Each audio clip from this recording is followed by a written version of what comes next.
Hey, what's up guys? This is Anthony from Anthony's Customs, and for this review, we are looking at the Marvel Select Beta Ray Bill. He's one of my favorite low-tier characters. I just like the character design. I couldn't care less about the story. I just think he looks really cool. He's Horse Thor with 3 fingers, so, you know, what the heck. He's not supposed to be this big. If you're collecting Marvel Legends scaled, obviously the Marvel Select stuff is too big, but since he's an alien, I'm gonna fudge it and put this guy in my Marvel Legends collection because it's a really cool looking figure. There is some stuff to talk about. Even if you're not a Marvel Select collector like me, you might be interested in this figure. So let's go ahead and get him off the stand and take a closer look. This guy stands, not counting his foof, about, let's say, 8 1/4 inches. It's a little shy of that, maybe 8 1/8, to where his head would be, not to where that little gold rim would be, or rim is. And that's going to be, we'll call it 21 centimeters, maybe a little higher. So he's got some size. Here he is up against Darwin. This guy's Marvel Select. Darwin is Marvel Legends. Beta Ray Bill is supposed to be about the same height as Thor, roughly. I know he's 6'7" because I just Googled it. I don't know what Thor is supposed to be officially, but either way, he's definitely too big, technically speaking, to be in Marvel Legends scale. Important thing to note about that is I just don't care in my collection if Beta Ray Bill is to scale because he looks so damn cool in this figure. Let's go ahead and do a quick question of the day. Do you guys like Beta Ray Bill, or do you hate the design because he's a skeleton horseman with skin that is dressing up like Thor? It's pretty out there design. I could see why people wouldn't like it, but that's why I do like it. It's fun, it's unique, it's interesting. Okay, second thing to mention, just real quick, I am doing monthly live streams now, so it's going to happen at the last Saturday of every month, 8 p.m. Eastern Standard or Eastern Daylight Time, depending on what's going on that time of year. So 8 p.m. Eastern Time. We're just going to do a live stream where we just hang out and talk. You guys can ask questions, or I'll talk about things that I want to talk about from the month, or who knows what. It's just going to be a hangout just for funsies, and it's just going to be right here on the channel. Okay, so let's get into this. Aesthetically speaking, it's gorgeous. It's not perfect. There's 1 to 1.5 pretty annoying things about this guy, but this thing's $30. $30. $26. I guess it's not the Marvel license. What do you know? What do you know? All the times I've heard that it was the Marvel license making Marvel Legends cost so much. This guy weighs like 15 pounds. He doesn't really, but he's a big, chunky figure. Heavy, solid figure. Lots of articulation.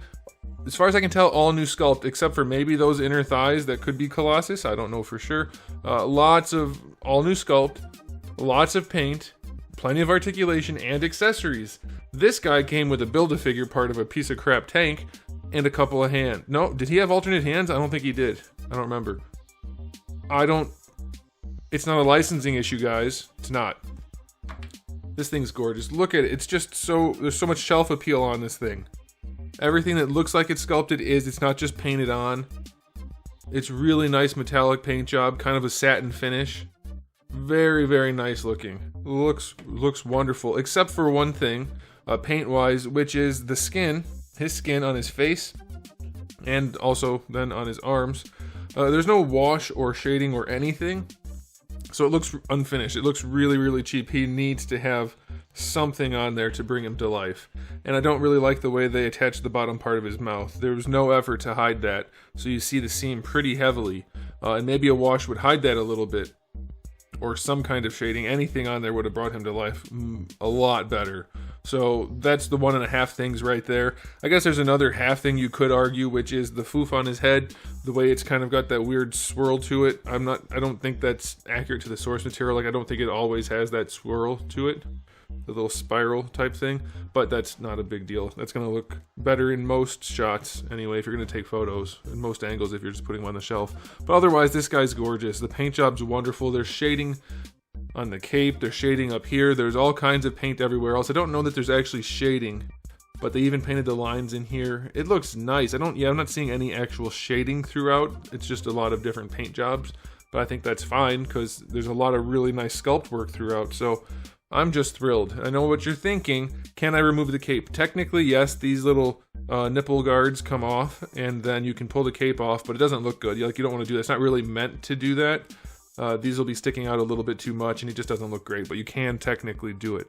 So yeah, aesthetically speaking, this thing's great. Not perfect, but great. For 30 bucks, I'm gonna go 9.5 out of 10. I can throw a wash on there. I can accept that. You shouldn't have to, ever, but given that there's so much paint and sculpt and everything else for 30 bucks, I'm willing to live with it. So yeah, 9.5 out of 10 for the aesthetic. It looks really, really good. Now, as far as accessories go, no alternate hands, so you just get the one gripping hand and one loose hand. You do get his hammer, which is good enough. It's okay. I don't like that the handle is just, the strap part is just hanging straight and it's not painted well, so that's kind of annoying. And then you do get his almost awesome, I'm going to do this in person rather than in photos, his almost awesome swirly hammer, which again is not painted well, and I've got a smoosh right here. But this whole thing is painted well, generally. You get like the effect of the hammer being faded because it's not actually in all those positions. But why the heck is it an oval? It's the same hammer here as it is here. This should not be longer than this. This should not be bigger than this. It makes no sense at all. No sense at all. Plus, just for practicality's sake, there shouldn't be handle, the strap part right here, because that's what this peg represents. He's holding it. I guess you could have some, fine. That would make sense. Okay, take that part back. But the being an oval is just killing me. Why the heck is it an oval? It makes no sense. You're going to say, well, if he's at an angle, it looks like an oval. Yes, a circle does look like an oval at an angle. But this is going to look like an even more ovular oval, narrower oval. Because it already is, so you can never use it facing forward. It's goofy. So that bothers me. It's almost an awesome accessory, especially at the price point, but kind of missed the mark there. So for accessories, I'm only going to go 7 out of 10 because of it being an oval. I don't like that in the somewhat crappy paint job. Okay, let's talk about articulation. Not the thing Marvel Select is known for, but let's see how they did. Head is on a ball peg, so he can lean side to side. He can rotate up and down. Yeah, not much. This thing gets in the way for sure.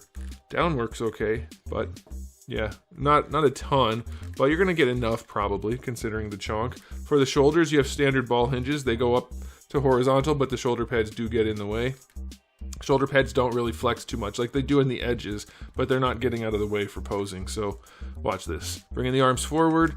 Yeah, they're not really moving too much. So you can use it, like it's fine, they're big enough that they're not in the way too much, but they are definitely going to be in the way. And they are connected here at the nipple guards, so if you pull on it too much, it'll just pop the whole thing off. So not the greatest range at the shoulder because of the armor, but obviously there's armor there, so I'm okay with that. You do get a bicep swivel up here, which works no problem, that's fine. Single jointed elbow, which is annoying. You get another swivel down there, and it's annoying because you could have fit a double in there, but it's not that annoying because that's good range, and it's not ugly at all. They did a really good job with that single jointed elbow. It's a little bit better, just a touch better than 90, and it looks nice. So I'm not mad at them. I'm thinking that's okay. Wrists do have a swivel and a hinge. Unfortunately, the gripping hand, it does have a horizontal hinge rather than a vertical one, so that will affect his hammer posability. That's a bit of a bummer.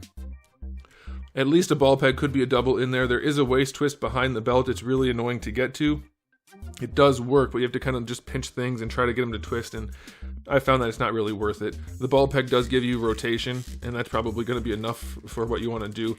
It technically leans, but either it's limited by itself or by all the junk that's on him.